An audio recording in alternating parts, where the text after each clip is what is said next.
হুসাইন রে গুড়া চাইছ তবে জাইনারা ঘরে আমি নবীর কাছে টাকা নাই পয়সা নাই তোমার গুড়া কোত্থেকে কিনে দিব হুসাইন ডাক দিয়ে বলে ইয়া রাসূলুল্লাহ না ভাই যদিও আপনার কাছে টাকা নাই গো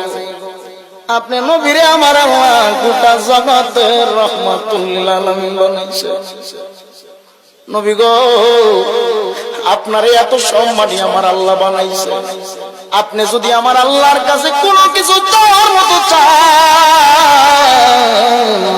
আমার আল্লাহ আপনি নবীরে খালি ফিরাইয়া দিবে না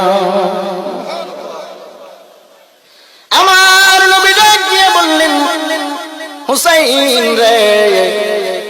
তুমি বলো দেখি তোমার গোড়া যদি তোমারে যদি গোড়া দেই তোমার গোড়ার রশিটা কেমন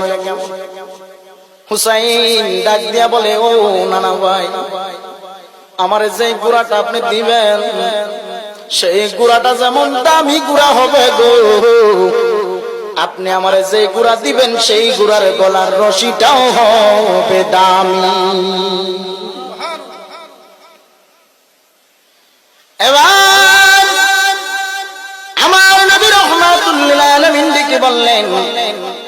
হুসাইন তুমি যাও যাইয়া দেখো পাথরের উপরে আমার একটা পাগড়ি মুবারক ঝুলানো আছে কি মুবারক জোরে বলেন কি মুবারক যাইয়া দেখো একটা পাগড়ি মুবারক ঝুলানো আছে ওই পাগড়ি মুবারকটা নিয়ে আসো হুসাইন পাগড়ি মুবারকটা এনে নবীর সামনে দাঁড়ায়া গেল আমার নবী ডাক দিয়া বলে হুসাইন রে